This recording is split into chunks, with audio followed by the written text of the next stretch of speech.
que es obligatorio en la universidad encender las cámaras, ¿verdad?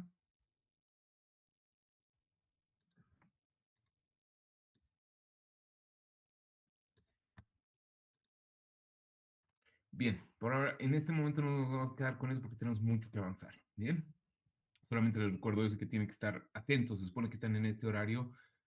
He programado mi materia justo para que sea como en un horario de trabajo, ¿no? Es decir, que no les choque inmediatamente con el trabajo.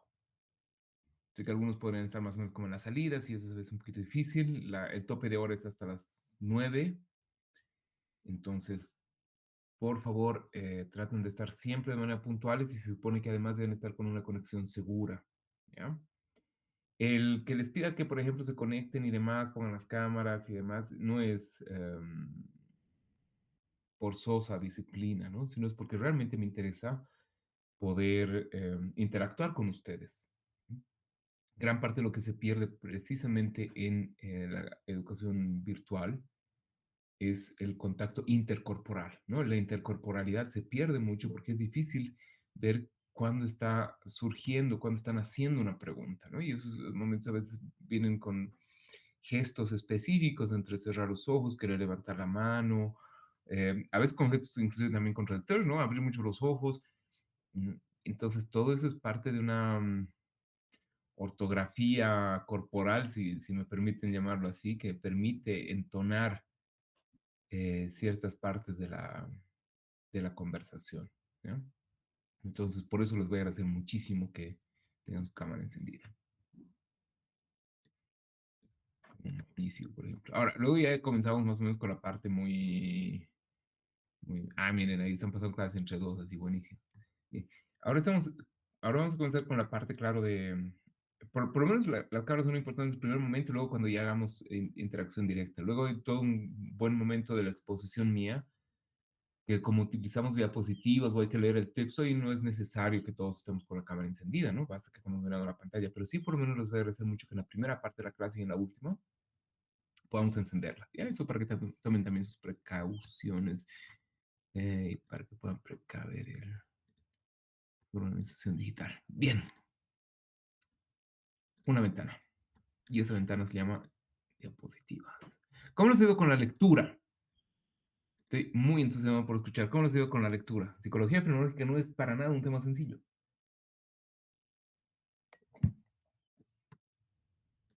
Dos o tres ideas, por favor.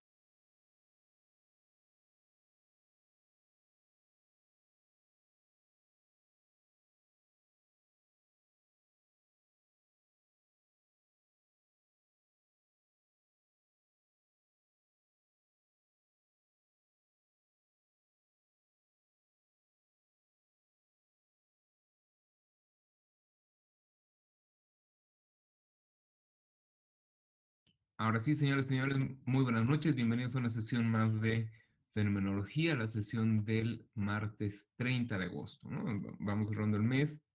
Les agradezco mucho a los que están con la cámara encendida.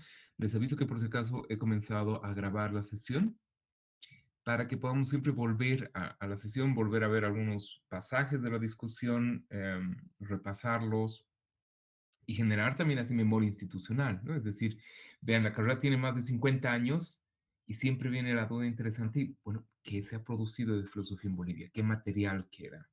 ¿Qué discusiones se han tratado de establecer, se han llevado a cabo? ¿Cuánto se avanza con las discusiones? Entonces, para nosotros es importante tener este registro, ¿no? Es parte, y creo, hoy en día ya de los géneros académicos. Bien, entonces comencemos con una ronda básica de preguntas, ¿no? ¿Cómo les ha ido con la lectura? ¿No? Tenían que leer para esta sesión por lo menos la primera parte de Psicología Fenomenológica, este texto de Edmund Husserl que recoge las dos conferencias que dio en 1928 en Ámsterdam. Y naturalmente, leer a Husserl es siempre un reto. Entonces, me gustaría saber cómo les ha ido, qué impresión les ha dejado la lectura, qué les ha quedado claro, qué no les ha quedado muy claro, cuáles han sido las principales dificultades, cuáles han sido Noches. los pasajes que les han resultado sencillos o familiares. Los escucho. Buenas noches. Sí, yo pienso que los textos de tanto Husserl como Heidegger eh, son necesarios de revisar una y otra vez por el tema de la terminología nueva, digamos que, bueno, que en realidad creo que en toda rama es necesaria, ¿no? Pero acá en Husserl tiene bastante terminología puntual que debemos aprender, entonces me parece que eso ha sido para mí, en lo personal, la parte difícil, ¿no? Por ejemplo, hasta ahorita el tema de lo eidético, tengo ciertas dudas, por ejemplo. Como se va repitiendo, es como un vacío ahí que tengo, ¿no? Entonces, no sé si podríamos revisar esas terminologías. Sería muy, digamos, apoyaría mucho lo que estamos haciendo, pienso. Excelente, buenísimo. Muchísimas gracias, Mauricio. ¿Quién más?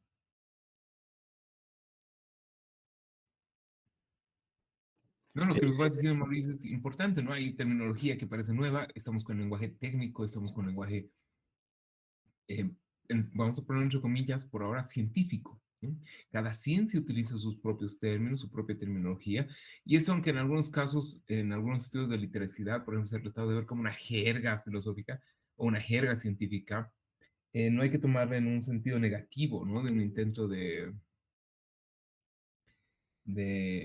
engañar al enemigo, sino tiene que ver más bien con procesos de refinación o intentos de aclaración de términos que se usan de manera común, pero ya en el campo específico de una investigación se utilizan con un sentido preciso.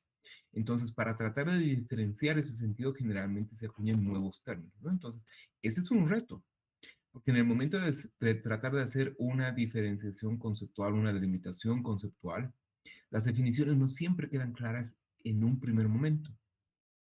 Y ahí naturalmente que se exige el esfuerzo de lectura, de comprensión, de comparación.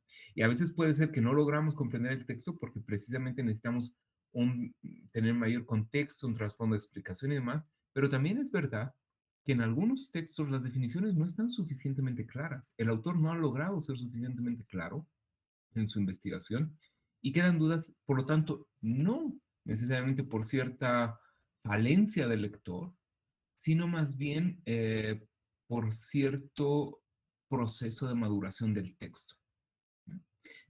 Y entre comillas, entre los padres fundadores de las filosofías o de los movimientos filosóficos, eso suele ser común. Entonces, parte precisamente de nuestra tarea entre docente y estudiantes, ¿no? Es decir, entre nosotros como comunidad de lectores, tratar de entender de qué lado se sienta más esa dificultad. Si es más una dificultad de la lectura y del lector que todavía no comprende algunas partes, o es algo intrínseco al texto, ¿no? Y eso me parece muy, muy bien observado por parte de Mauricio. Excelente. ¿Quién más?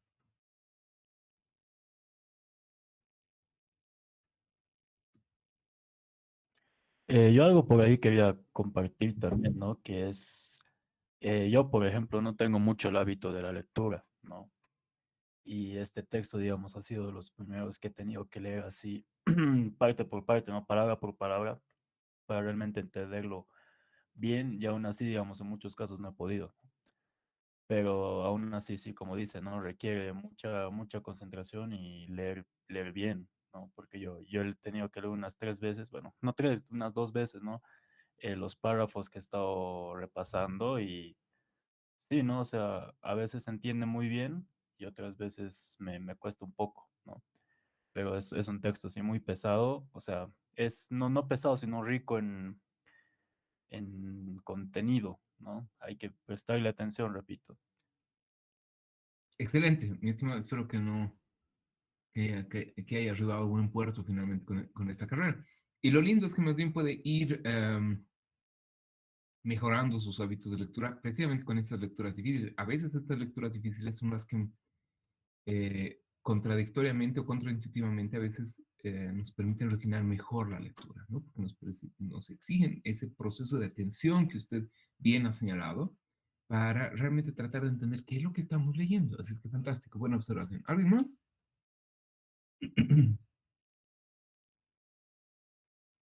Muy bien. Entonces, pasemos ya a lo nuestro. Voy a comenzar a borrar aquí algunas cosas. Esto. Me dicen si se ve, ¿ya? Suficientemente bien la diapositiva. ¿Queda clara? ¿Se puede ver bien? Sí, se ve bien. Ya, buenísimo. Me avisan, por favor, ¿ya? Porque como estoy grabando de la pantalla, entonces a veces no puedo ampliar mucho las diapositivas. Muy bien. Partamos con otra ronda de preguntas y vayamos con algo un poquito más amigable, por decirlo así, más didáctico, menos pesado. ¿Cómo es el Imani? ¿Qué podrían decir, no? La mayoría de ustedes viven en La Paz. Alguna vez ha debido ver eso que llamamos el Illimani. Vamos, lo que les venga a la mente en primer lugar cuando decimos Illimani. Es grande, Bien, grande. blanco, ¿Qué más? Muy bien, continuemos. lejano también. Frío, Como características, yo diría que tiene tres puntas, ¿no? Que es lo que más interpretan los pintores, no sé, las fotos también. Sí, entonces podría decir que es un emblema de la paz, ¿no? Interesante. ¿Algo más que decir del Illimani?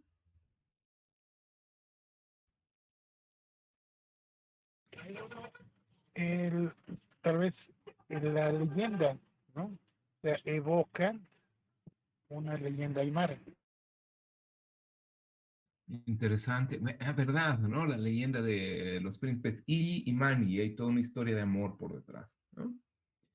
Si a alguien le interesa el video y de pronto no es de la ciudad de La Paz, pues hay una historia popular al respecto, ¿no? En este nevado, en el lugar de este nevado en realidad habían dos pueblos que estaban en conflicto y había el amor prohibido entre dos miembros de la realeza, ¿no? Un príncipe y una princesa, Iji y Mani, ¿no? Entonces, al final, para resumir, ¿no? La historia, eh, como era un amor prohibido que llegó a consumarse por parte de los jóvenes, ellos recibieron un castigo, ¿no? Y ese castigo supuso el embrujo.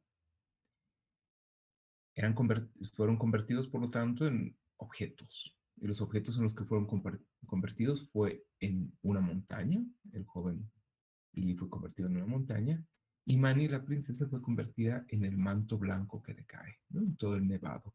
Entonces, de esa manera, aunque el embrujo trató de despersonificarlos, deshumanizarlos, la fuerza del amor los mantuvo juntos y se quedaron como el nevado de tres picos que corona la ciudad de La Paz. Entonces, eso como referencia a si tenemos algún oyente que no es lugareño. ¿Algo más? Bien. Entonces, vemos que ahí tenemos algunas nociones. Pasemos al segundo ejemplo. ¿Cómo es la Casa Montes? La Casa Montes es el edificio donde está albergada las carreras de las direcciones de carrera y por detrás en la Torre Elías está las carreras de filosofía, historia, literatura, lingüística y parte de ciencias de la información, ¿no? Y estaba el Archivo de la Paz y la Biblioteca de la Facultad, ahora los han movido. Pero bueno, ¿y cómo es la Casa Montes? ¿Ustedes pueden recordar cómo es la Casa Montes? Todos han tenido que ir ahí por lo menos alguna vez para la inscripción. Es muy chiquita. Es, es una casa de finales del siglo antepasado de 2 pisos. Bien, sí, ¿no? De finales del siglo XIX. ¿Qué más?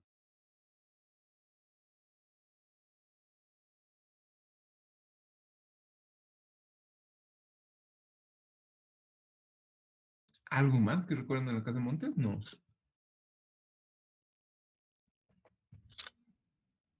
Suena.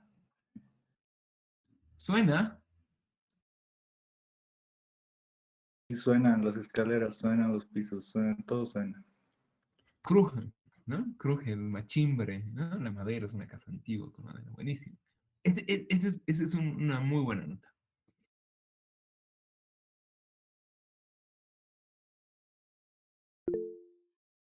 Les dejo ahora en el chat. Sí, por También favor. no tiene comedor. O, o creo que sí, pero un mal comedor. No, interesante. Antes había como un restaurante ahí pequeño. Pero bien, les acabo de pasar un enlace. ¿Se pueden dirigir a él, por favor? ¿Me confirman si logran ingresar a él?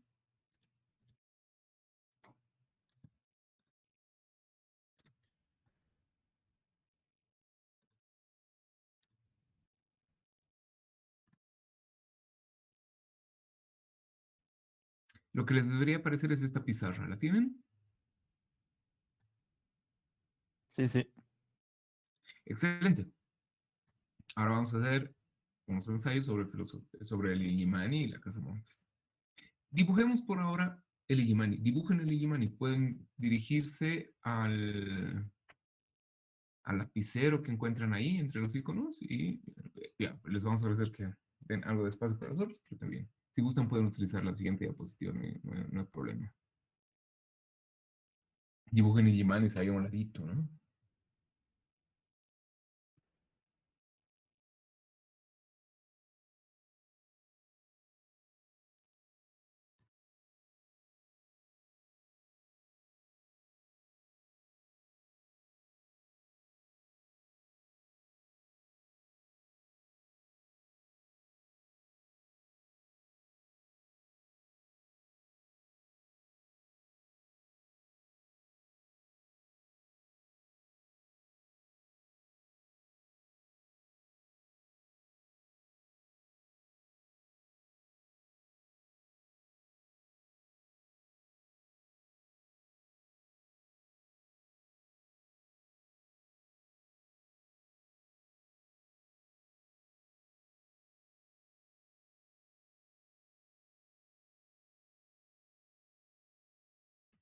Bien, perdón. Si alguien considera que le falta espacio, puede ir ahí arriba, hacer clic acá y pasar a la siguiente diapositiva y dibujar ahí también su Illimani. No hay ningún problema.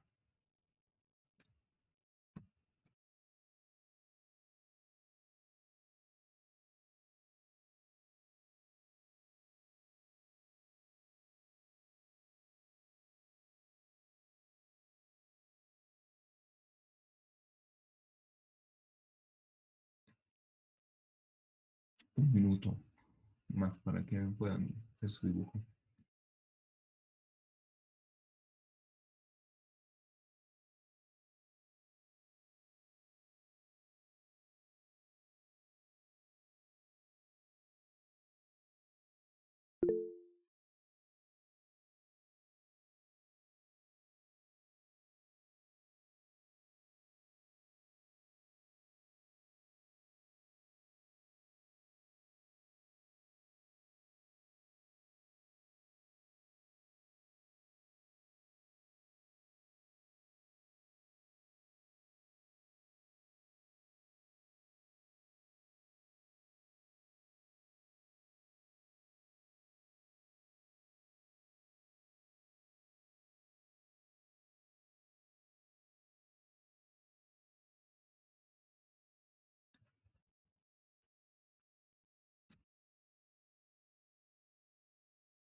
Muy bien.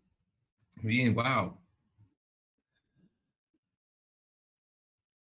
Tenemos ahí unos trazos profesionales y tenemos artistas también entre nuestras filas, lo que es una maravilla.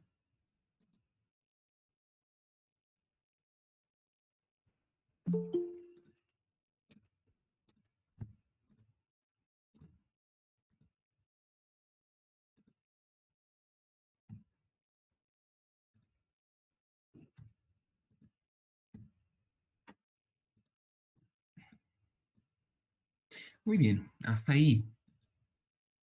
¿Qué encontramos en común en estos diferentes tipos de Illimani?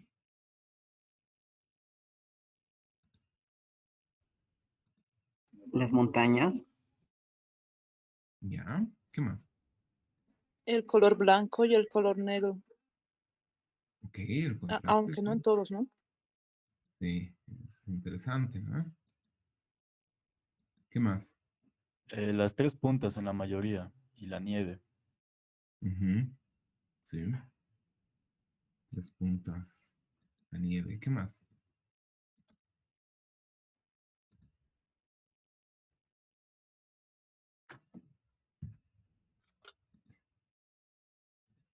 Bien, tenemos las tres puntas, ¿no? En la nieve hay más ciudad, hay más o menos detalles, pero todos parecen dirigirse a esas características. Veamos entonces otras maneras de ver el Illimani. Veamos esto, por ejemplo. ¿Qué tenemos ahí? ¿Mm? Tenemos una fotografía. ¿Desde dónde es esta fotografía? ¿Se puede ver? ¿Logran reconocer? Parece obraje. Bien, ya, puede ser Obrajes, ser Obrajes. Parece ser la Avenida Montes, ¿no? ¿Qué pasa con este otro Illimani?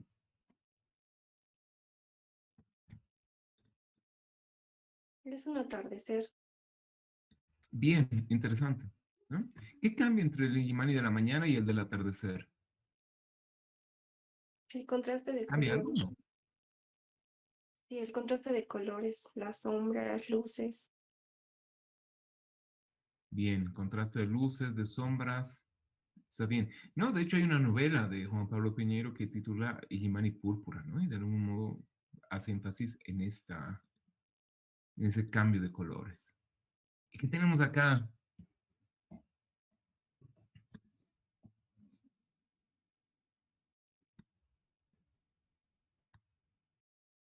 ¿Qué es esto?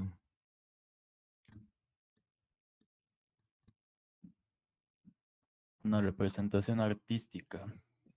Creo Una que es representación artística, dice usted. ¿Mm? Describe un poco más, por favor. ¿Perdón? Describe un poco más. ¿Qué es eso de artístico aquí? ¿Y una representación de qué? Eh, Al parecer es del Illimani, ¿no? Ahí dice Illimani de Sol, mujer de luna.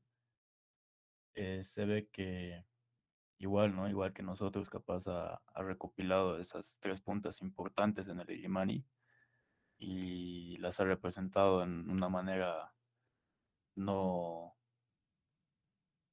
que no se representa mucho, ¿no? O sea, se representa en fotos, en dibujos, pero esta manera es algo distinta, ¿no? Más artística, detallada, ¿no es cierto? Pregunta para todos. ¿Es el Illimani o no?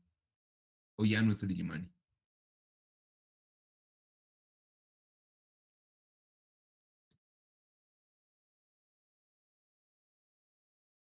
A Vamos, mi chicos y chicos, no es parecer, una pregunta capciosa, así es que vayamos participando. Adelante, Angélica.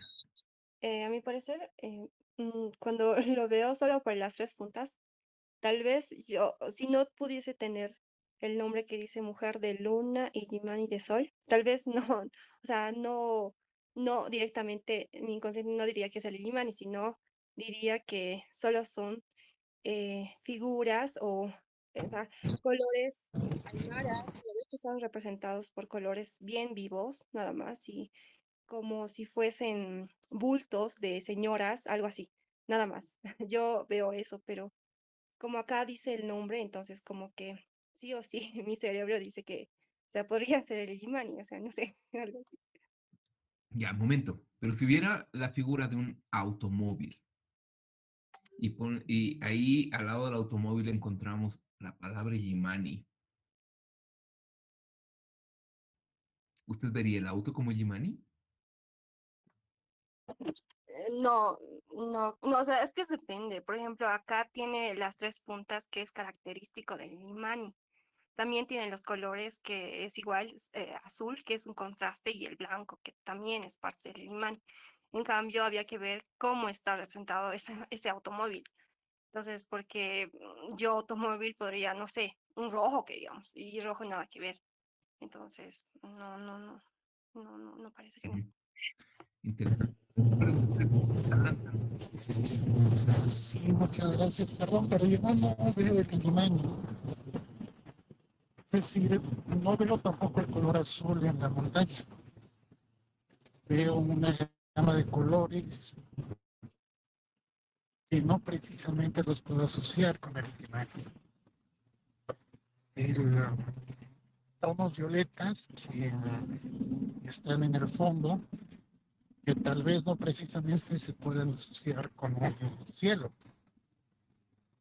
Eh, lo que yo veo son siluetas, siluetas muy estilizadas, ¿no? Pero inclusive los picos no están en el, digamos, casi en un mismo plano, no van de manera descendente. Entonces no veo el Illimani. Gracias.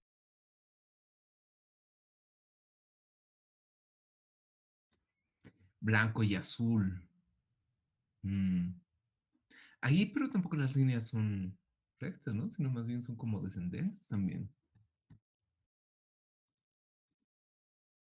¿Ese es un Illimani? ¿O no?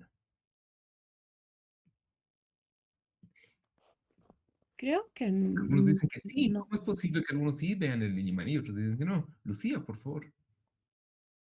O sea, por contexto, sí, pero no lo sé, tal vez es un poco muy abstracto quizás para hacer el Illimani sin el contexto o de que dice que es Illimani o que está después de las fotos que hemos visto. Bien. Y este otro, este que vemos en esta foto, este sí es el Illimani. ¿Ahí hay discusión o no hay discusión? Técnicamente no, es una foto. ¿Es una foto o es el Illimani? O sea, no es el Illimani, es una foto del Illimani. Es una representación por medio de una foto. ¿Es una representación? ¿Qué significa eso? ¿Qué significa representación? Que no está, que es una fotografía nada más, o sea, es algo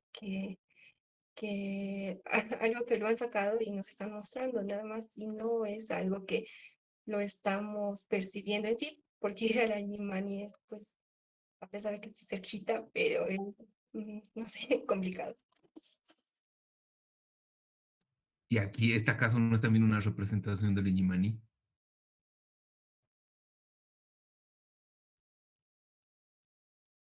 Es que eso no parece solo el nombre allí, pero o sea, lo que nosotros conocemos, o sea, no se asemeja a lo que nosotros vemos, porque cada día vemos, si estamos en La Paz, cada día vemos cómo está el Illimani, y si se está, no sé, porque se está bajando cada vez la nieve y todo lo demás, entonces vemos cómo está. En cambio acá no se ve mucho. ¿Y cómo es el Illimani? ¿Cómo sería el Illimani por detrás?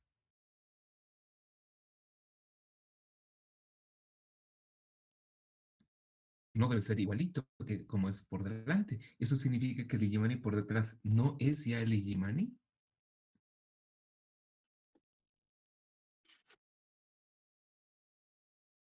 Ajá, aquí comienza es decir, parece que la imagen que teníamos del Illimani, que parecía concordar en todos, ahora se vuelve un poco más compleja, ¿no? Pensemos en esto. ¿Es esto el Illimani? Aquí de hecho vemos 4 puntas. Pero ustedes han dicho, eso es el Illimani. ¿Es esto el Illimani?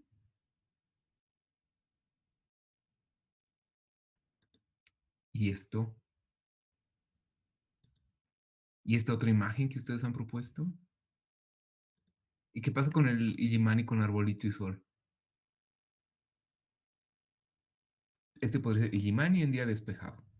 ¿Son Illimanis o no son Illimanis? Porque de pronto ustedes se han quejado y han dicho, esa representación pictórica no es el Illimani. Pero ¿qué pasa con estos Illimanis que ustedes han dibujado? ¿Mm? Esto es interesante porque aquí vemos una tensión entre el Illimani, que es ese nevado que está ahí afuera, por decirlo así, más allá de la ciudad, y la imagen que nosotros tenemos del Illimani. Han dicho, no es el Illimani que percibimos todos los días, pero si se percatan, es el Illimani que percibimos todos los días corresponde a una imagen desde una determinada perspectiva. Nunca vemos el Illimani desde todas partes. El Illimani desde lo alto cambia ligeramente, desde el Illimani, por ejemplo, acá enfocado desde la Avenida Montes.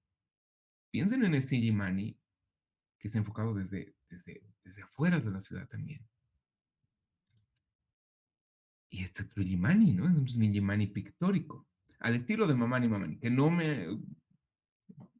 es de mis pintores favoritos para nada, pero sí me parecía interesante traerlo a colación para mostrar un contraste. ¿Qué pasa con este Illimani? ¿Este sí es un Illimani o no? ¿Y es un Illimani más verdadero que los anteriores? ¿Es un Illimani, entre comillas, más Illimani?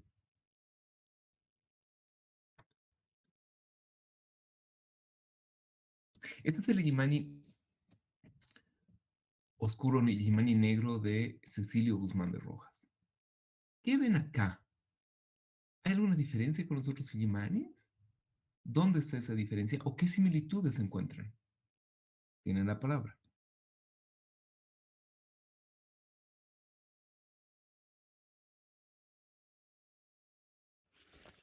Quizás, y no sé, es mi teoría, pero quizás es porque este Yimani es más Yimani porque Mamani Mamani, no sé, la forma que tiene de pintar y la representación tan colorida no es como que el carácter del Illimani, entonces parece mucho más Illimani cuando es así de oscuro que cuando es ese menjunje de colores que es tan... Además, como es tan característico de Mamani Mamani en tantas otras cosas, no es particular del Illimani, no es como que un carácter que le está dando a su representación. Entonces, creo yo que puede ser por eso. Por lo menos creo que ese es mi subconsciente que no le agrada a Mamani Mamani. Ya, ok. ¿Quién más quiere decir algo? Me parece que es una observación interesante, ¿no? Hay aclaraciones precisamente de esa marca constante, demasiado colorida, Mamani Mamani, que parece romper con la imagen típica del Illimani. ¿Qué más? Es decir, que nos muestra un Illimani menos Illimani, entre comillas, menos Illimani que el resto, ¿no? Un Illimani menos verdadero, al parecer. ¿Qué pasa con los demás? ¿Qué dicen los demás? ¿Qué hay de similitudes y diferencias entre estas imágenes? Bueno, Podría ser que, Ok, Mauricio y luego Angélica. podría ser que lo que estamos viendo sí es una representación del Illimani o el Illimani, pero no es el Illimani en sí, digamos.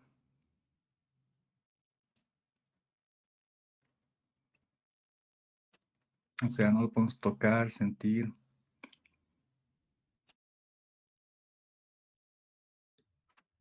¿No lo podemos sentir? ¿Acaso no lo estamos sintiendo? Ya, es decir, Tocar. ahí hay un problema interesante. Vamos a... Mauricio, por favor. Me refiero, no lo podemos tocar y sentir como montaña que es, digamos, pero sí tal vez podemos sentirlo de otra manera, como representación del Illimani que es, pero no es en sí el Illimani. Ajá, ahí, ahí estamos poniendo términos medio difíciles en sí. Pero lo que tenemos acaso no es también una representación de la montaña. Vamos a ver. Angélica y luego Saúl. Bueno, yo quería decir que, o sea, las similitudes podría ser entre la que hemos visto que es un atardecer, es una fotografía. Esta que es un dibujo, ¿no? Bueno, parece un dibujo a mano, hecho a mano y con lápiz, no sé, así parece. Y el otro que es a colores, o sea, creo que también son representaciones, pero desde la perspectiva de las personas que lo han hecho. Por ejemplo, en la fotografía lo ha hecho, o sea, ha querido plasmar un fotógrafo. En el otro, todos son artistas, ¿no? Entonces lo ha hecho con lápiz y el otro lo ha hecho con pincel. Entonces, son perspectivas que las personas han ido creando de acuerdo a lo que ellos han visto. Ujú, interesante. Saúl, por favor. Gracias, Lick. Primero, mis disculpas, acabo de ingresar, es que tenía problemas de conexión. No obstante, ya hacia dónde llega, o sea, hacia dónde va su pregunta, esta es una pregunta muy del realismo, en el sentido de que sí, es el mismo objeto, es el mismo Illimani, pero donde se va a diferenciar es la diferencia perspectiva. La palabra es la perspectiva, entonces. Van a haber distintas, como la compañera que me ha antecedido lo ha explicado de mejor manera. Puede haber distintas perspectivas, pero eso no significa que va a modificarse el objeto. El objeto sigue siendo el mismo. ¿Y qué es una perspectiva?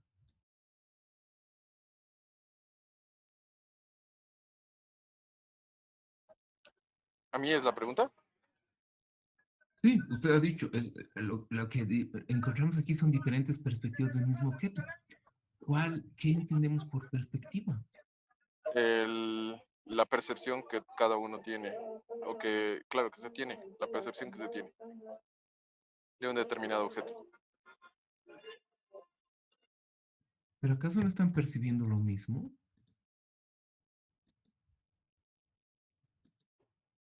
Licenciado, me gustaría aportar, Por pero favor. no sé si vaya con el punto. Bueno, a la hora de representar una, en este caso, esta montaña, el Illimani, los artistas de pronto utilizan la técnica y también la experticia, ¿no? Con el material con el que van a trabajar. Y, o sea, por ejemplo, ahora hemos dibujado en las pizarritas y ha sido un poco complicado. Yo creo que para la mayoría no es lo mismo dibujar en una hoja con lápiz, digamos. En una hoja con lápiz puedes dibujarlo más fluido, de pronto ponerle más sombras y demás, ¿no? Entonces es un poco más complicado en este tipo de pizarras electrónicas. Entonces, mucho depende también de la técnica que utilice el artista, ¿no? Por ejemplo, un fotógrafo no es solamente ir y tomar la foto, ¿no? Tiene que calcular la luz, la sombra, la calidez, si está bien, si captura buena luz, o bueno, para que tome más detalles, incluso ver el tiempo, el ISO, el diafragma de la cámara, es un montón de aspectos, ¿no? Ahora, en esta obra de Cecilia Guzmán de Rojas su, es su estilo, digamos, ¿no? Em, Le llaman signo estético, que es más o menos como la razón por la que se le reconoce un artista, ¿no? Por eso también existen las corrientes artísticas, ¿no? Como el arte clásico, el dadaísmo, digamos, el impresionismo, el realismo, es porque tienen ciertas características, ¿no? Son signos estéticos que siguen los artistas.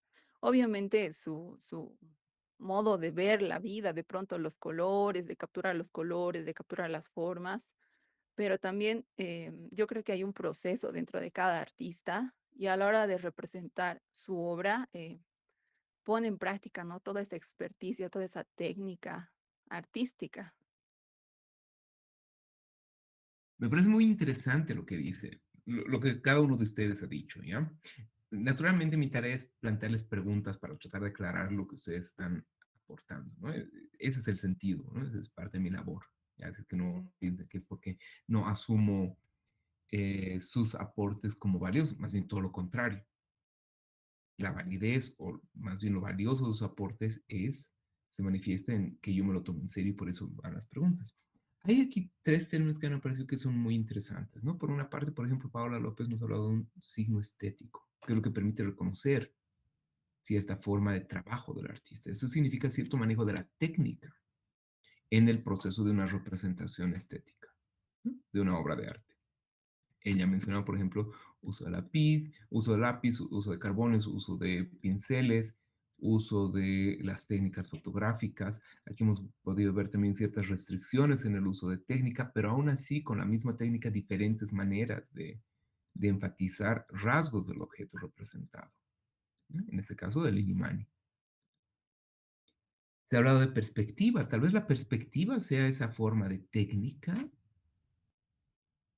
Se ha hablado de la perspectiva como una percepción, pero claro, ahí surgía la pregunta, ¿no están percibiendo acaso todos el mismo objeto? Entonces, ¿qué es lo que realmente cambia? ¿Lo que se mantiene es como el objeto? ¿Lo que cambia es la técnica? ¿No? Entonces, de pronto podemos comenzar a ver podemos ver, ¿no? Podemos constatar, mejor dicho, que para tratar de explicar lo que estamos percibiendo en este momento, requerimos de términos específicos, que no podemos decir simplemente, si es lo mismo o es diferente, sino que en el intento de explicar lo que es idéntico, lo que es diferente, esa unidad y diferencia, comienza el mismo lenguaje, la misma idea comienza a exigirnos mayor precisión en los conceptos. Y esa precisión en los conceptos precisamente va a ser una de las tareas de la fenomenología. Veamos, ¿qué pasa con este Yimani? Foto de Juan Gisbert.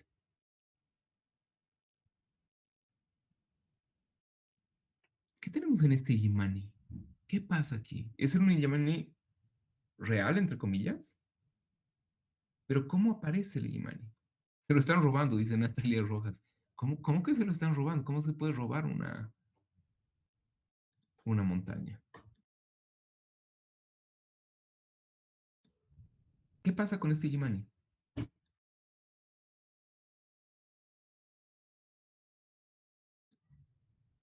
Mauricio. Por lo visto, este Limani, de alguna manera, no estoy muy seguro, está siendo doblemente representado, ¿no? O doblemente mostrado, uno como cerro y otro como parte de digamos, tal vez una objetivación, ¿no? Hacia algo más cercano, ¿no? Esta idea es muy buena, ¿no? Hay una doble presentación. El Illimani se nos presenta de dos maneras. Se nos presenta como cerro, pero también se nos presenta como ¿qué, Natalia?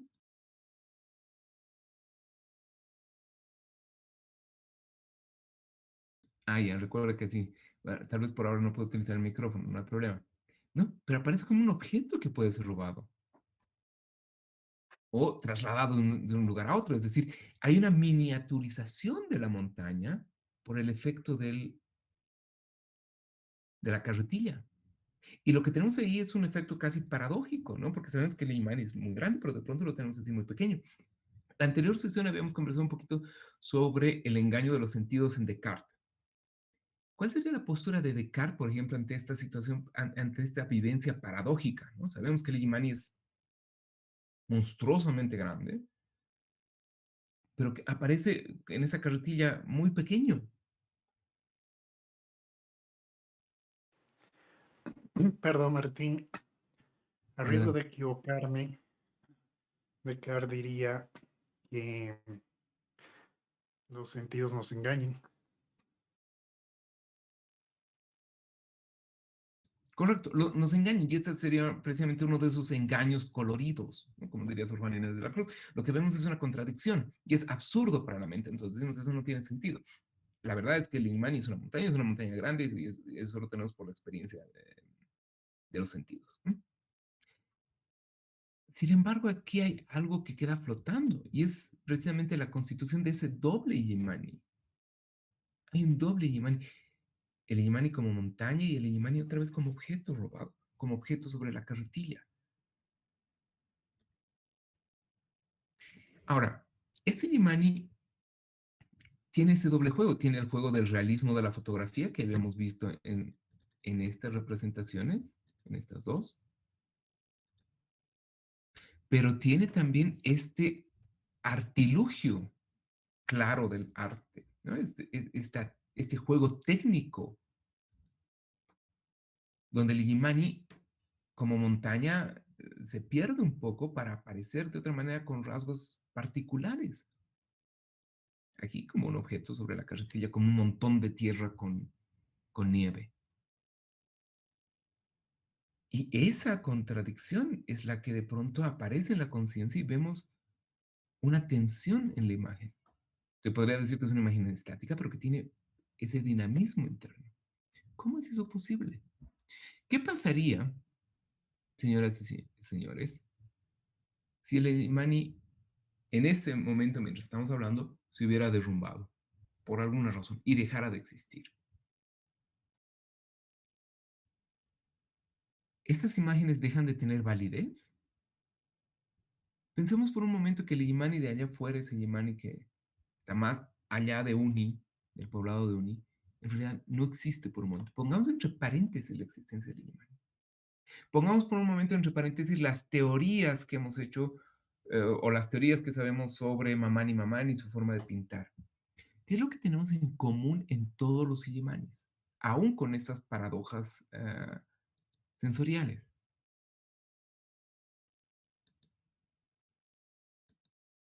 ¿Qué se mantiene en todas ellas? La imagen. ¿Cuál? ¿Qué parte de la imagen? La imagen conceptual sería. ¿Cuál es esa imagen conceptual? ¿Cuáles son esos rasgos? 3 o 3,5 picos a veces. Que haya nieve, que sea azul o que sea morado. Básicamente creo que todo sería suficiente para hacer un Illimani. Hasta el Illimani de Mamani Mamani. Hasta el ¿No? Illimani de Esto es Mamani. interesante. Hasta el Illimani de Mamani Mamani. ¿No? Y esto es interesante porque vean que entonces algo se mantiene ahí. Y cuando pensamos en Illimani, aunque lo pensemos de manera fantaseada, cuando lo pensemos de manera muy abstracta, aunque lo pensemos sobre la carretilla, aunque lo pensemos fotografiado por la tarde o por la mañana, en todos esos casos se mantiene esa imagen conceptual básica, esos rasgos de los 3,5 picos y de la idea de un nevado. Eso es lo percibido. En cambio, la manera de percibir vendría a ser eso que, por ejemplo, Saúl nos ha dicho como perspectiva. O lo que Paola nos ha mencionado como técnica. ¿Mm? Tenemos un objeto pensado, el objeto Illimani. Y tenemos diferentes maneras de pensarlo. Esa es la diferencia que hemos tratado de comprender en los textos de Husserl, como el noema. Vamos a ver si pinta bien. Como el noema y la noesis. ¿Qué sería el noema? El noema viene a ser el objeto intencionado, el objeto de la intencionalidad. Cuando pensamos, aquí la pobre señora le estamos tocando el sombrero. Cuando pensamos en un objeto, en el objeto intencionado, como por ejemplo en este caso el Illimani, estamos hablando del noema. Pero cuando estamos hablando del modo, el acto de conciencia que piensa el noema, estamos hablando, por ejemplo, de esas perspectivas, entre comillas. Es decir, en las formas de pensar en el objeto. Este noema va a ser el qué es pensado. En cambio, la noesis va a ser el cómo es pensado el objeto.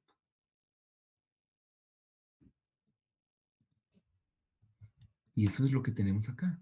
Acá tenemos el qué, que es el Illimani. El cómo, bajo esa paradoja, ¿no? De montaña, pero montón de tierra sobre la carretilla. Acá tenemos igual el noema qué, el Illimani, pero el noema cómo, ¿no? En ese tono grisáceo. En esa intensidad de los tonos grises, en ese evanescente vapor inclusive que va saliendo del Illimani.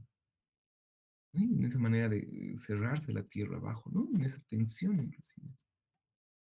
Aquí, en esta manera de mantenerse los 3 picos, pero deshacerse al mismo tiempo en la cantidad de colores, ¿no? Los colores más que aumentar al Illimani parece que lo deshacen en otras figuras, ¿no? Caprichosas, un medio rostro, como bultos, etc. Entonces hay una tensión fuerte. Nuevamente acá tenemos un qué, es el Illimani, y el noema cómo, ¿no? En este atardecer, bajo esta perspectiva, con ese juego de luces. Acá ya creo que ya va siendo muy clara la idea como para que la tengan que repetir bastante. Inclusive en los Illimanis que ustedes han ido dibujando se puede ver qué es lo que permanece, qué es lo que se mantiene resistente, por decirlo así, a los cambios que hacemos. Esto es precisamente lo que Husserl va a tratar de enfatizar en todo momento cuando habla de la intencionalidad. La intencionalidad no es solamente, es por una parte, en primer lugar, que una conciencia es siempre conciencia de algo, ¿no? Cuando pensamos, pensamos por ejemplo en el Igimani, pero lo pensamos siempre de un modo determinado. Lo pensamos, por ejemplo, lo tenemos como percibido cuando lo miramos directamente al caminar por la calle, lo tenemos en el recuerdo cuando tratamos de rememorar cómo era el Illimani. Lo tenemos en estas otras formas de representación más o menos estética, por la mañana, por la tarde y demás.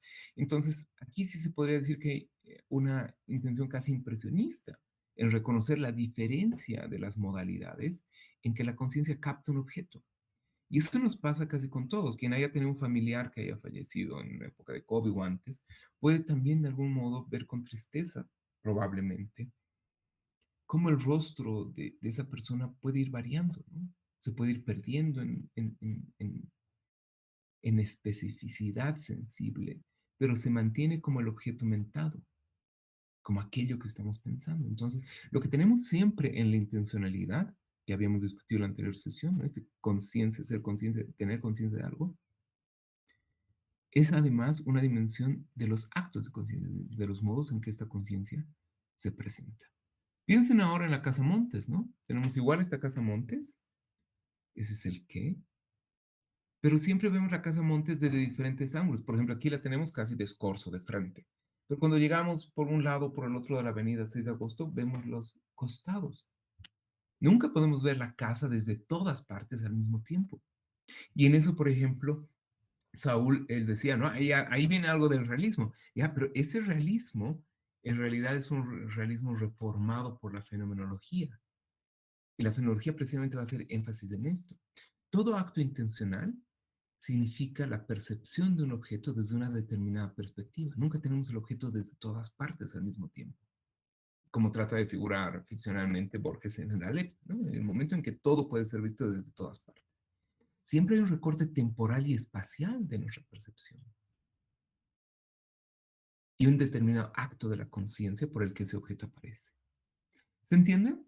¿Se entiende el porqué, además del ejemplo, del ejercicio que hemos hecho ahora en esta primera parte?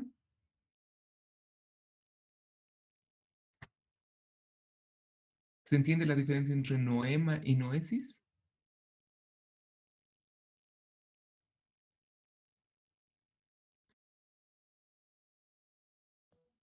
¿Están ahí?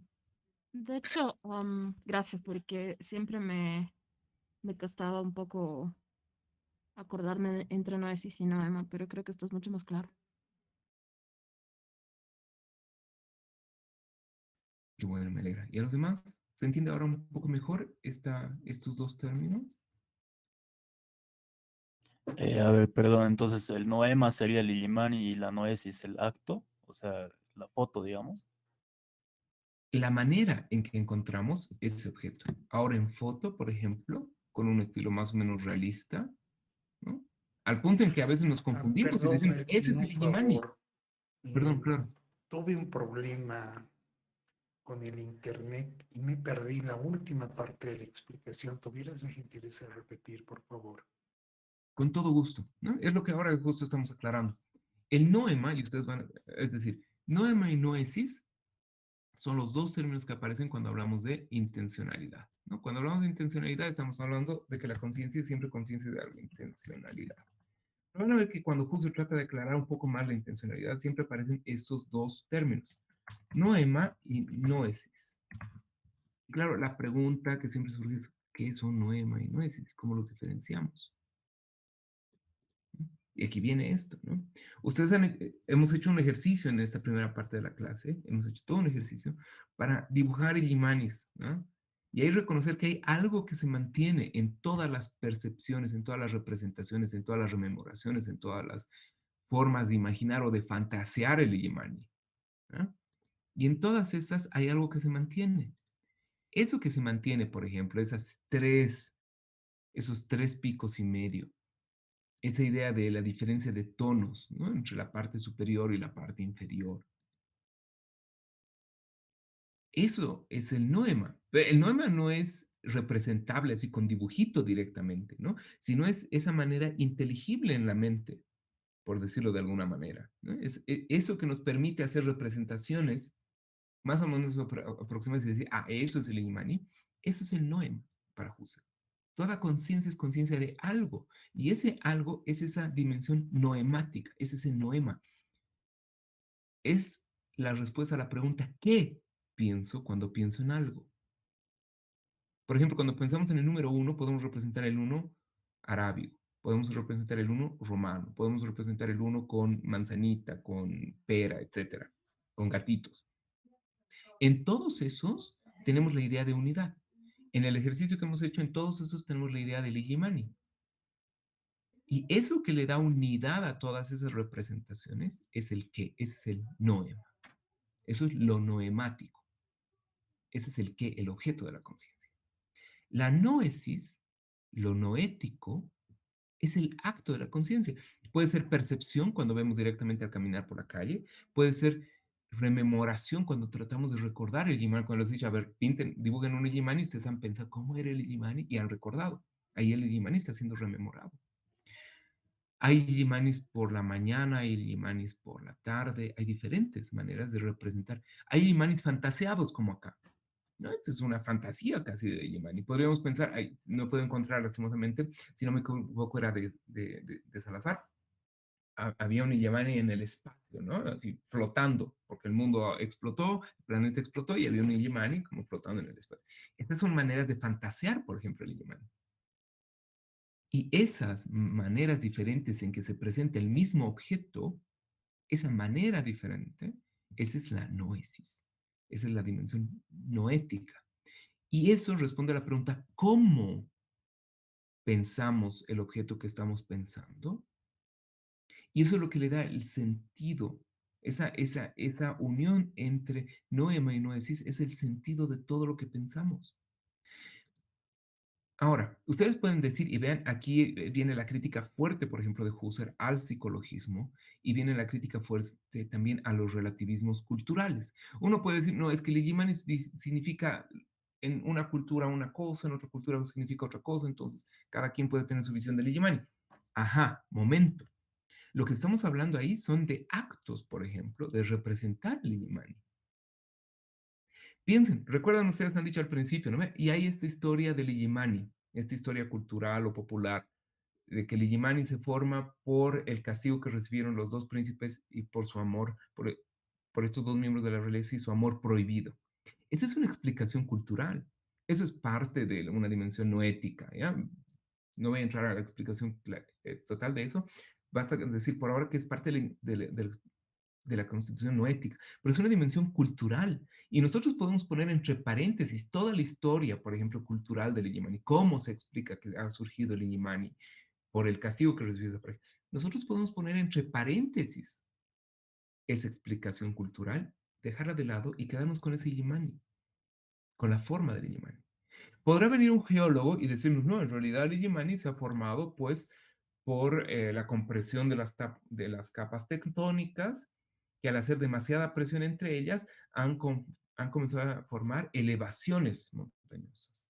Y algunas se han elevado tanto que han llegado a niveles de temperatura muy baja, en niveles más altos hacia la atmósfera, y por eso tenemos el fenómeno del nevado. Y eso lo vemos en toda la cordillera de los Andes, y el Illimani es un caso entre otros. Ya, y esa es una explicación física, por decirlo así, o natural, ¿eh? Que corresponde a la geografía física. Pero podemos poner entre paréntesis también esa explicación, porque no nos interesa cómo ha surgido el Illimani. Nos interesa preguntarnos en qué pensamos cuando pensamos el Illimani. Eso es lo que Husserl va a denominar como epogeo, ¿no? Poner entre paréntesis diferentes explicaciones para quedarnos con lo que vemos. Podemos aquí ver la diferencia de las técnicas artísticas, ¿no? Paola hablaba, por ejemplo, de la técnica, ahora podemos ver esta superposición, aquí de la técnica del lápiz o del carbón, acá de los pinceles, acá del uso, por ejemplo, de la luz, del diafragma, etcétera, en la fotografía. Eso está bien, esas son tipos de técnicas. Y nosotros podemos poner entre paréntesis esas técnicas para preguntarnos qué es lo que están fotografiando o representando todas estas formas de expresión. El qué, eso que se mantiene, es el Illimani, aun cuando sea fantaseado. Y el cómo es la noesis. ¿Se entiende? Esa es la diferencia que estábamos haciendo, mi estimado Álvaro Ríos. Una No pregunta. por parte de la intencionalidad. Adelante, Mauricio. Primero, Álvaro Ríos, ¿se entiende un poquito mejor? Esto es lo que estábamos explicando.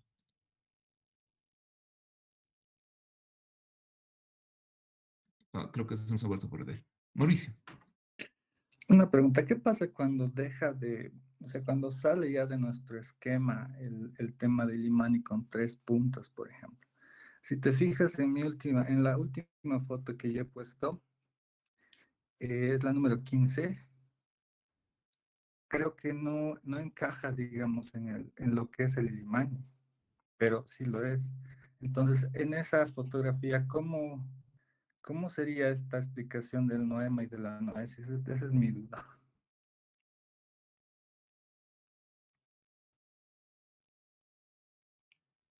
Perdón, a ver, vamos a intentar. Saúl Gómez, ¿por qué sigue siendo el Illimani? Usted piensa que sí. De pronto 15, Mauricio dice que no. la foto 15. Este es 14, perdón. 15. Ah, Esta. buenísimo. Buenísimo, muy Ya bien. voy a trasladar mi respuesta, pero con otras preguntas, ¿ya? A ver, si partimos No, entonces de trate la de idea de que responder. Ya, a ver, vamos. ya, podemos, primero, yo entiendo Noema y Noemistis, según Husserl, pero ambos conceptos dependerían de del sujeto. O sea, claro, el sujeto es quien va a dar esta posibilidad. El juicio subjetivo va a ser quien arma ambos. A diferencia, digamos, que dirían el noúmeno, que es imposible de acceder a él. Esto es otro tema, pero no quiero enredar mucho. Entonces, hasta aquí tenemos en que todo depende todavía hay un carácter subjetivo, de sujeto. No hemos separado el objeto del sujeto. Sigue existiendo esa correlación, ¿ya? Ahora, a la respuesta, ¿por qué yo digo que sigue siendo el Illimani?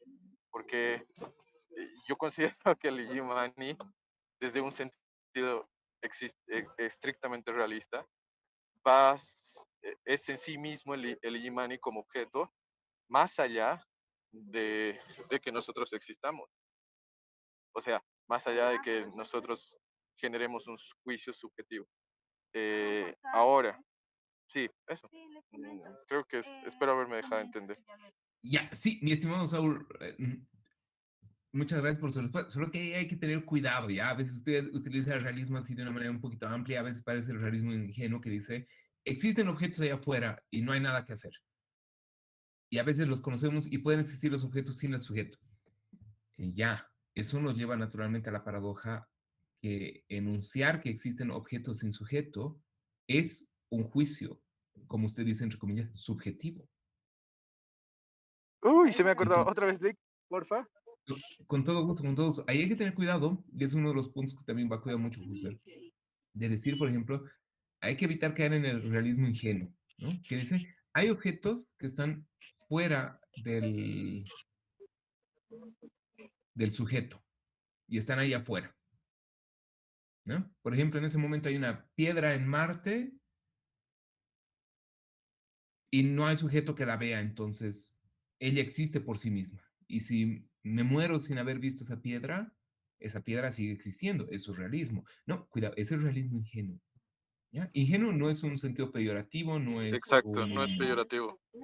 ya, no es ahí es decir, ahí ingenuo no es adjetivo peyorativo, sino clasificativo, ¿no? Se denomina realismo ingenuo a esa idea de, sí, las cosas existen ahí independientemente. El problema es el siguiente, ¿no? Decir, existe una piedra en Marte que nadie la ha visto, significa ya una representación, una suposición de un sujeto. Inclusive decir, existen cosas que ningún sujeto las ha visto y existen por sí mismas, es un juicio. No juicio de valor, sino juicio lógico. Algo existe. Estamos presuponiendo algo del mundo. A eso le va a llamar Husserl tesis del mundo. Estamos partiendo de que algo existe allá afuera. El problema es que al afirmar esa existencia del mundo, estamos formando, como usted dice entre comillas, voy a poner entre comillas, un juicio subjetivo. La afirmación de todo realismo que busca excluir al sujeto cae en una contradicción, porque es una teoría y toda teoría es producción subjetiva. Implica la relación de sujeto y objeto. Entonces, ahí viene la idea de intencionalidad de Husserl. Husserl dice, el realismo ingenuo, como el subjetivismo extremo, que dicen, no, los objetos externos no se pueden conocer, no hay nada objetivo, no hay nada real, solamente hay sujeto, son dos extremos ingenuos, dice él. Porque en los dos casos parten de tesis del mundo, asumen que el mundo ya es de una manera, y eso hay que tener cuidado, dice Husserl. Pongamos entre paréntesis esas teorías. ¿Qué es lo que tenemos? Pongamos por ahora entre paréntesis nuestras afirmaciones de, de la realidad. En este momento ni siquiera estamos discutiendo si allá afuera sigue existiendo o no el Imani. El Imani de allá afuera lo hemos puesto entre paréntesis. ¿Eh? Si el Imani dejara de existir en 500 años, probablemente alguien se preguntaría, ¿qué es eso del Imani? Y aunque el Illimani se haya destrozado por un meteorito, por la minería china, que actualmente está destrozando el Nevado, etc., la idea de Illimani se mantendría. ¿Por qué?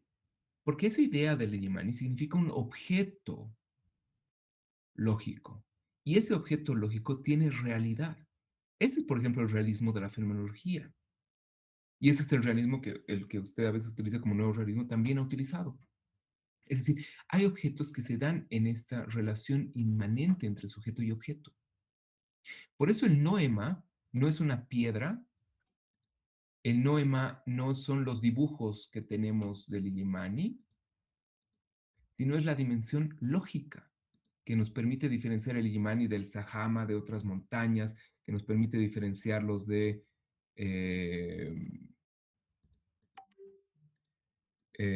un gato, de un perro, etcétera, de otro tipo de entes, ¿no? Entonces, ahí hay que tener cuidado, ¿no? El noema no es un objeto físico, no es un objeto que se pueda tocar, medir, pesar.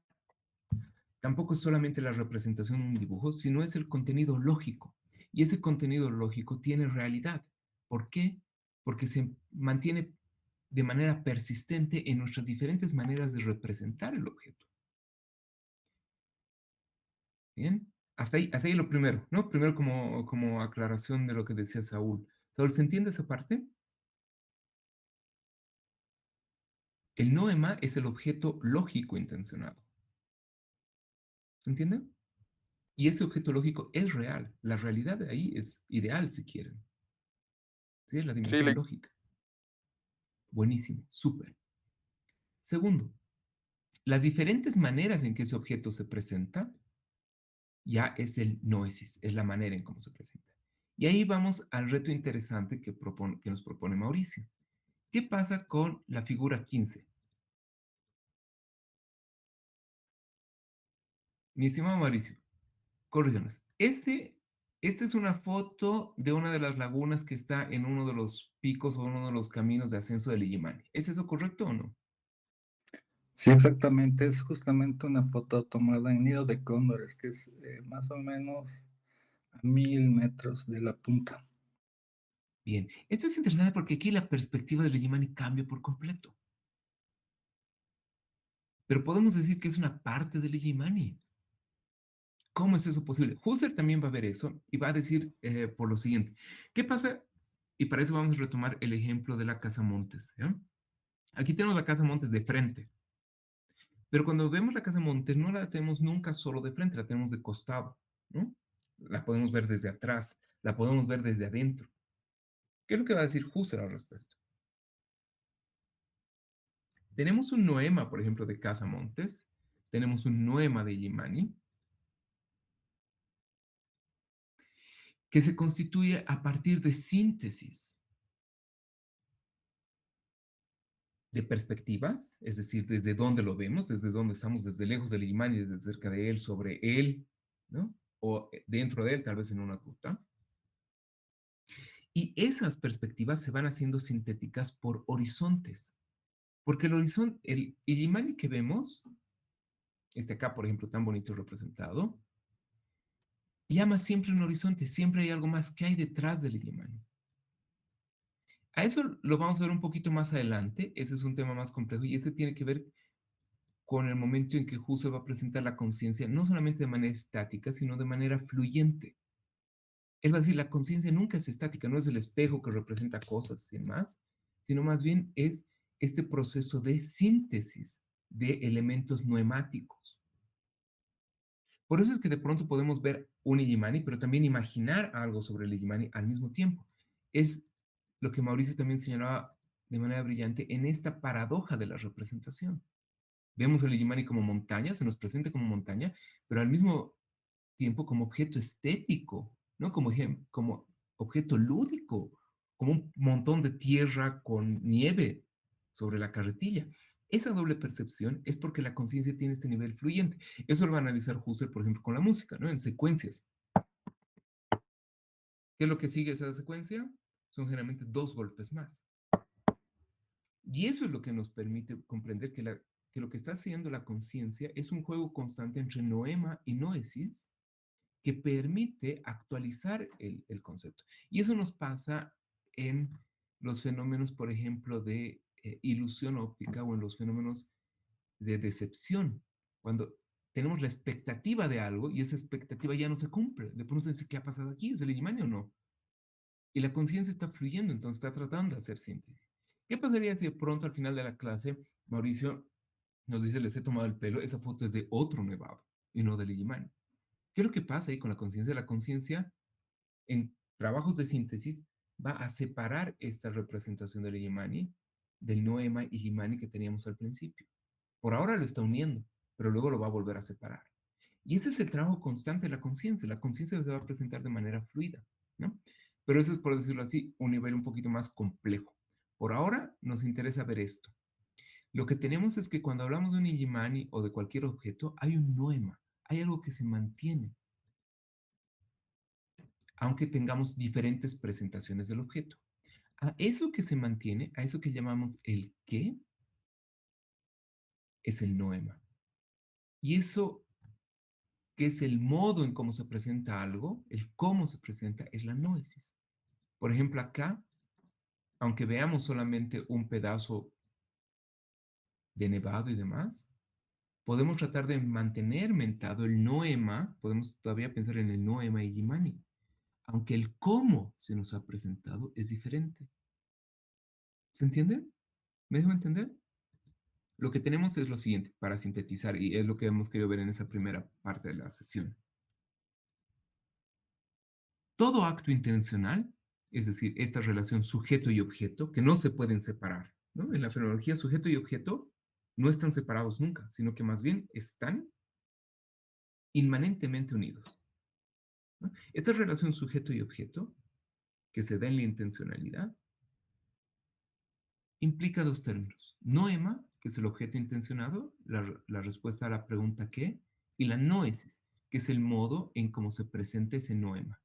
Y responder a la pregunta ¿cómo pensamos ese objeto? ¿Cómo lo representamos? ¿Se entienden esos dos términos? Ah, más o menos. Yo tengo dudas sobre el noesis. Em, ¿Estas imágenes son noesis o noesis era lo que estaba pensando, no sé, Mamani Mamani al momento de hacer su Illimani? Ya, buena pregunta. Noesis y noema se dan siempre al mismo tiempo. En este momento, por ejemplo, usted que ve la imagen, tiene una percepción de esta imagen. Y en este momento hay el juego constante de síntesis de noema y noesis. Noema es ese Illimani que está viendo. Y noesis es el acto por el que ve este Illimani representado. O este otro también. Y Ok, cada pero conciencia está fluyendo en esa relación de noesis y noema. Por ejemplo, si le pido que ahora que no vemos ninguna imagen, Le pido entonces que usted recuerde el Illimani que ha visto alguna vez al caminar por la calle. Tenemos el mismo noema Illimani. La noesis ahora tiene la forma de rememoración. Es la manera en que usted está rememorando, recordando el Illimani. La noesis es el cómo. Está bien, pero la noesis entonces es actos de conciencia. O sea, la noesis no es el hacer el dibujo, ¿no? O sí, o el dibujo como tal no es noesis. No. Podemos hacer dibujos porque tenemos noema y noesis constantemente. Noesis es Y ese el acto dibujo de sería conciencia. como la El dibujo es como la representación de la representación. noesis. Perdón, una vez más. Perdón, el dibujo sería la representación de la noesis. Bueno, claro, la representación del noema mediado por la noesis, algo así. Correcto. Es eso. Ok. Bien. La Ya, noesis son gracias. estos actos sintéticos que nos presentan de un modo determinado el Illimani. Si yo le pido que por favor ahora trate de imaginar un Illimani de algodón de azúcar, ¿no? No importa, es decir, la manera de fantasear, por ejemplo, en un Illimani de algodón de azúcar, igual tiene un noema, que es el Illimani, y la noesis está ligada a la manera de fantasear. Y usted está poniendo ahí otros actos ingredientes, está poniendo la idea de algodón de azúcar, por ejemplo, ¿no? Eso es algo que antes no había, o la coloración de ese algodón de azúcar. Eso es parte de la noesis que permite hacer la síntesis. La noesis nos permite explicar la síntesis que se le va haciendo al objeto. ¿Sí? Son estos actos que permiten constituir el objeto, o a veces deconstituirlo. ¿Qué pasa si les digo que por favor piensen en un Illimani plano? ¿Qué ocurre ahí?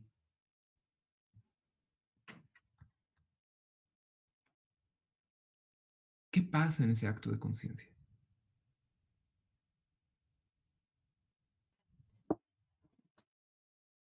Natalia, ¿qué ocurre en ese momento cuando le pido que piensen en un Illimani plano?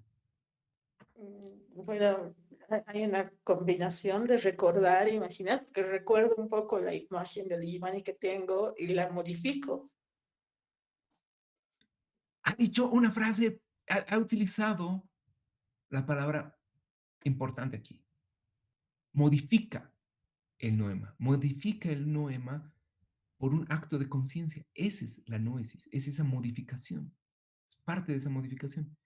¿Y qué es lo que resulta de la modificación? Cuando decimos Illimani plan. ¿Qué pasa con el Illimani?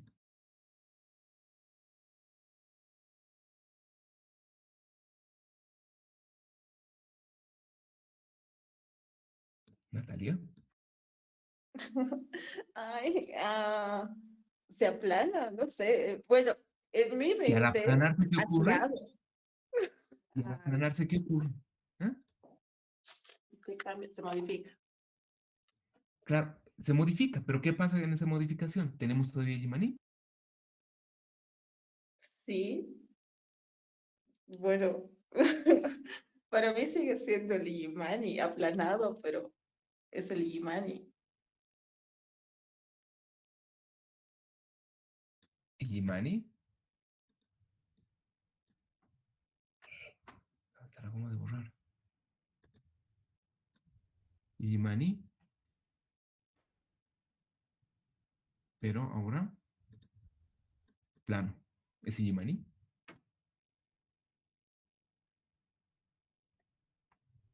Ah, Vamos a seguir. no, bueno, es que la imagen que yo tomé fue como que el Digimani entero, así con sus tres puntas, girándose de lado para aplanarse, o sea, como si se convirtiera en un dibujo, pero sigue siendo el Digimani, como si hubiera un dibujo gigante de Digimani en el piso, pero de tierra. Ah, ya. Usted dice un Illimani bidimensional. Sí, Así. sí, como si eso Ya. estuviera en el lugar de Digimani. Correcto. Este es interesante. Ven, este fenómeno es importantísimo. Muchas gracias, Natalia. Porque vemos que ahí el lenguaje, y ese va a ser uno de los discusiones fuertes, por ejemplo, ¿no? De ahí va a surgir de Reed y demás, van a decir, pero el lenguaje, ¿qué papel juega? Heidegger ya va a comenzar a trabajar también con eso, pero ¿qué papel juega ahí el lenguaje? Ahí Husserl va a ser extremadamente ligado a la lógica y por eso la fenomenología va a tener tanto contacto con el análisis lógico. Ahí, por ejemplo, si decimos un Illimani aplanado, puede significar un Illimani, como ha pensado Natalia, así, ¿no? Por decir así, lo más básico de dibujo, ¿no? Un Illimani aplanado, como pintado sobre el suelo. Es decir, un Illimani bidimensional. Pero también puede significar esto. ¿Cuál es la diferencia? Es decir, en los dos casos estamos jugando con el mismo noema, el noema Illimani.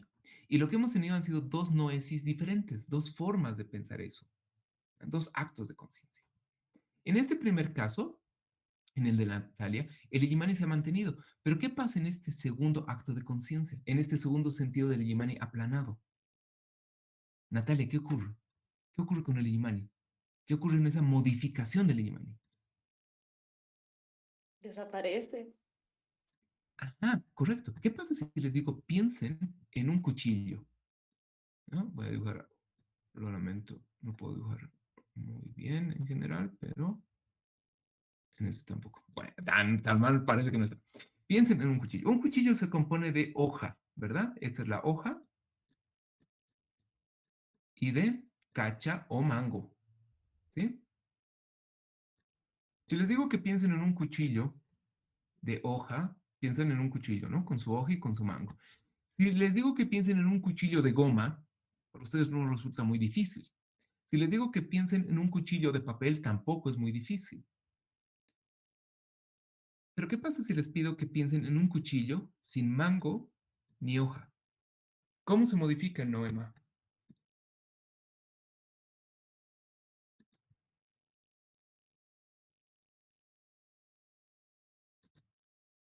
¿Qué pasa con el noema, Natalia?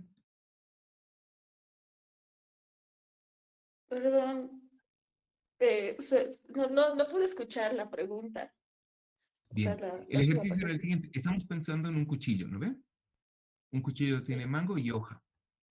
Sí. Si piensan en un cuchillo de papel, no es difícil, no es muy difícil. Si piensan en un cuchillo de goma, tampoco. Pero ¿qué pasa si le digo piensen en un cuchillo sin mango ni hoja?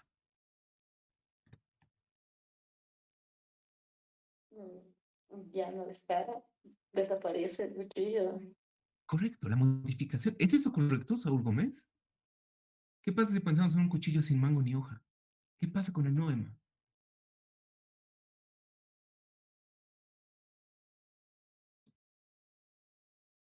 Mauricio.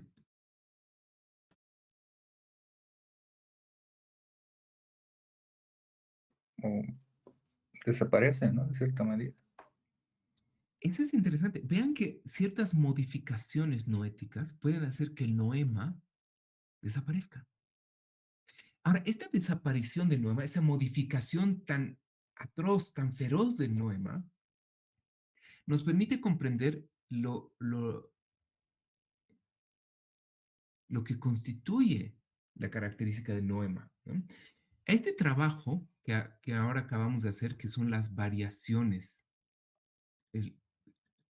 Natalia ha utilizado una palabra maravillosa, modificar el noema.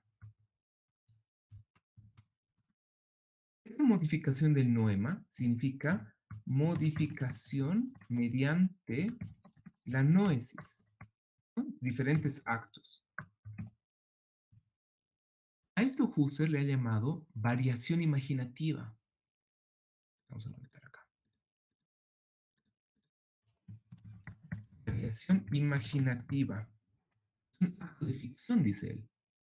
Esta variación imaginativa nos permite hacer modificaciones noéticas en el noema. Y en algunos casos hace que el noema desaparezca, se pierda, se diferencie, deje de ser lo que es. Y es ahí donde encontramos la esencia de los objetos. Esas son las ideas que trata de estudiar Husserl en la fenomenología. Van a escuchar mucho en fenomenología de intuición, de esencias y demás. Esa esencia es ese objeto lógico básico que nos permite entender lo real, lo ficcional y demás. Por eso es tan interesante el mundo al que nos abre Husserl, porque el mundo al que nos abre Husserl es el mundo físico, es el mundo de la fantasía, es el mundo de las variaciones imaginativas, que están atravesadas por una base lógica en su constitución, ¿no? Y esto es interesante, porque eso que se llama variación imaginativa va a ser uno de los elementos fundamentales del método fenomenológico. Cuando nosotros ponemos a pensarnos qué es esto, qué significa esto, lo que tenemos que hacer son variaciones, por ejemplo, noéticas de un noema. Y si el noema desaparece o se transforma en otra cosa, entonces hemos ido demasiado lejos y hay que retornar. Este trabajo de variación imaginativa es parte de la descripción fenomenológica. ¿Se entiende? Licenciado, me surge una duda. ¿Cuál? Entonces, cuando habla, o sea, lo común en todos sería el noema y lo individual sería la noesis. Buena pregunta. En realidad, no. Lo individual, eso nos lleva al siguiente punto, eso lo vamos a ver igual con la lectura, ¿ya? Lo que se mantiene del noema es el que son los rasgos inmanentes. Y lo que varía son los rasgos ingredientes. Eso lo vamos a ver más adelante. Ustedes han pasado lógica seguramente, ¿no ven? Y han visto que un concepto se compone de rasgos esenciales, se compone de rasgos accidentales. Por ejemplo, aquí, esta línea acá. Rasgos esenciales y rasgos accidentales. ¿Qué rasgos son esenciales en el cuchillo? Que tenga un mango y que tenga una hoja, ¿verdad? Eso es esencial. Porque sin mango ni hoja, sin la idea de mango ni hoja, desaparece la idea de cuchillo. ¿Qué rasgos son accidentales? Si el cuchillo fuera de color amarillo, ¿deja de ser cuchillo? No. Si el cuchillo fuera de madera, ¿deja de ser cuchillo? No. Decimos, bueno, no es un cuchillo que sirva, pero sigue siendo cuchillo. Si el cuchillo fuera de goma, podríamos decir, es un cuchillo de utilería, pero sigue siendo cuchillo. Es un cuchillo de fantasía ahora el que tenemos, es un cuchillo dibujado. ¿Pero por qué? Porque mantiene rasgos esenciales. Esos rasgos esenciales son el mango y la hoja. ¿Qué es lo noético? Lo noético es el acto de representar, de pensar el cuchillo como representado, como imaginado, como fantaseado. Los actos noéticos, esta modificación de la noesis, son los actos de la conciencia. ¿Cuáles son los actos de la conciencia? Percibir, recordar, imaginar. Por ejemplos. ¿Se entiende un poquito mejor, Marisela? Sí, mucho mejor, gracias. Ejemplos de noesis. Percibir, recordar, imaginar. Cuando ustedes perciben un objeto, lo ven delante de ustedes, ¿no? Piensen en sus mascotas. Cuando están jugando con su mascota, están percibiendo su mascota, está ahí. Pero cuando están lejos de casa y dicen, ¿qué estará haciendo mi mascota? Ahí están recordando su mascota. Y cuando dicen, de seguro debe estar sobre la cama o no sé qué, están imaginando a su mascota. Están imaginando el mismo noema, pero varía. O cuando ustedes sueñan, por ejemplo. Cuando tenemos sueños, lo que tenemos son variaciones noéticas. Y aquí viene la gran diferencia con Descartes. Descartes va a decir, todas esas imaginaciones y representaciones no tienen sentido porque son contradictorias, varían con los sentidos y no son un conocimiento cierto. Por lo tanto, tenemos que dejarlas de lado. Eso no sirve. Husserl va a decir, un momento, no. Más bien todo eso sirve porque nos permite entender cómo funciona la conciencia, señor Descartes. Ahí comete usted un exceso cuando dice, todas estas formas de representar, imaginar, son erróneas. Eso es un error, señor Descartes. Necesitamos recuperar porque esa es la riqueza de la conciencia. Son las maneras de percibir, son las maneras en que el mundo se ofrece a la conciencia y son la manera en la que la conciencia entiende el mundo. ¿Se entiende la diferencia entre Descartes y Husserl en este sentido?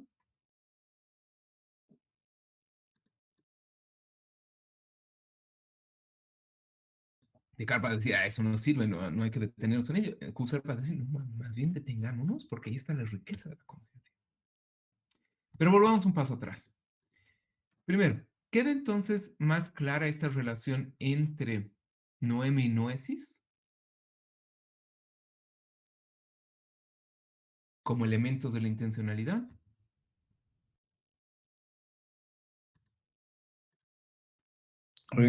Sí, parece que sí.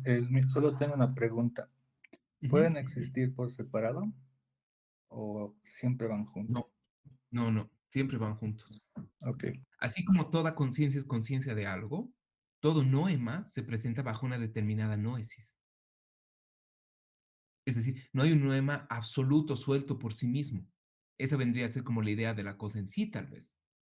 O de un realismo ingenuo o de un idealismo extremo. Husserl va a decir, no. Todo noema se presenta bajo una determinada noesis.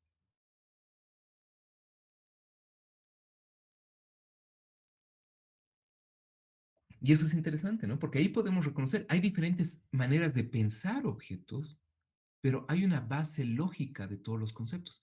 Y ese es un hermoso argumento, creo yo, por ejemplo, para pensar la interculturalidad. Hay diferentes culturas, sí. Hay diferentes desarrollos culturales e históricos de los pueblos, sí. Pero hay diferentes valores, por ejemplo. Mm. Ahí Scheller, por ejemplo, va a tratar de dar una respuesta de mano de la fenomenología, ¿no? Él va a decir, hay diferentes maneras de percibir históricamente los valores, y por eso las escalas de valores pueden variar un poco, pero los valores son siempre los mismos. Siempre tenemos una base lógica para captarlos, ¿no? Aunque los valores no son estrictamente lógicos en ese caso. Y esa base lógica es la que va a servir para pensar, por ejemplo, un diálogo intercultural, ¿no? Bien, hasta ahí, señores y señores, son 19:52. Les propongo que hagamos una breve pausa. ¿Les parece bien? Pausa de 10 minutos y luego continuamos ya con texto en mano. ¿Está bien? Pausa hasta 20 horas en punto. Bien, nos vemos pronto. Gracias por su atención.